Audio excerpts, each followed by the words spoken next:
Barchalaringizga assalomu alaykum hurmatli vatandoshlar. Siz har doimgidek Farid Blogger kanalini tomosha qilyapsizlar do'stlar. 2025-yil 8-aprel bugun 2025-yil. Ko'ryapsizlar? Hozirda men turgan joy Gorod Dmitrovdaman. Sal chekkaroqda ishlaymiz.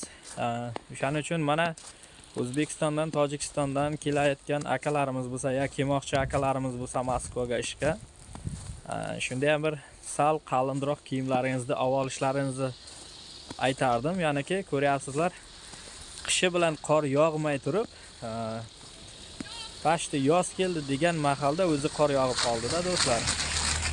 O'shaning uchun mana shunday videoni sizlarga bo'lishkim keldi. Atrofni ko'ringizlar, hamma joy oppoq qor. Qishi bilan bunday qor yo'q edi. Mana o'zi bir 2 kun bo'ldi, bir hafta mana shunday qor bo'ladi deyapti do'stlar. Hozir sizlarga ko'rsatib o'taman.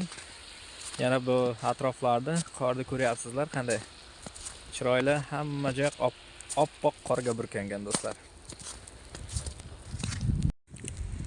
Mana do'stlar, qor yog'yapti. Bundan buyog'i polni list. Bu tomonda biz ishlaymiz. Yaqinda men ham Dmitrovga kelganman. 1-2 yildan beri Moskvaga kelib, faqat Moskvada ishlayman. Deyarli bunday Dmitrovlarga kelmagan edim. Dmitrovdan kuzatayotgan insonlar bo'lsa, mana kanalimda kommentariyaga o'z fikrlaringizni yozib qo'yingizlar. Biz ham Dmitrovda ishlaymiz deb. Men xursand bo'lardim do'stlar. Ko'ryapsizlar, Dmitrovni ko'rmagan insonlar bo'lsa, mana shunday. Bu Moskvaga qaraganda anchaligi Moskvada unchalik chiroyli emas. Uylar har joylarda bitta ikkita mana shunday siyrakda.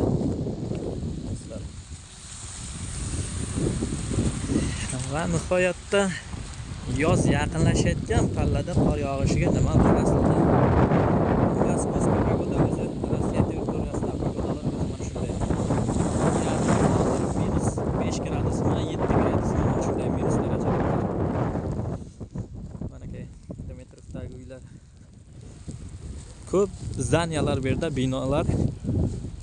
Haligi eski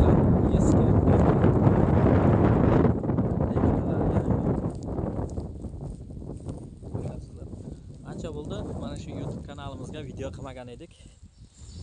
Endi video qilyapman.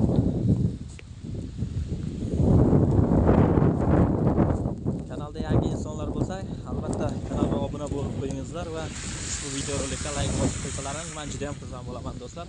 Dunyoning qaysi chekkasidan meni kanalimni kuzatib turgan bo'lsangiz, o'shani ham kommentariyaga yozib qo'ying. Bu biz uchun juda ham qiziq do'stlar. Sizlar bizni podrishka qilsalaringiz, videoni soni kundan kunga oshib boraveradi. Ya'niki tez-tez video chiqarishda davom etaman.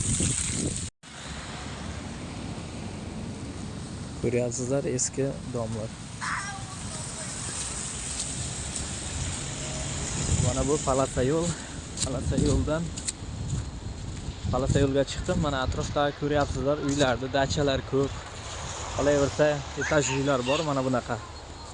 Moskovskiy domlarday 25 yo 20 etajli domlar emasda, uylar emas. Bu yerda 5 etaj, 8 etaj, 4 etaj mana shunaqa domlar. Do'stlar, Rossiya territoriyasi bo'yicha eng sovuq joy Yakutiya deb hisoblayman men. Xuddi o'sha Yakutiyaga o'xshab, bu yerda ham pagodani ko'ryapsizlar, changdek ko'rinadi, lekin qor yog'yapti. Changdek ko'rinadi. Atrofga qarang, mashinalar o'tyapti.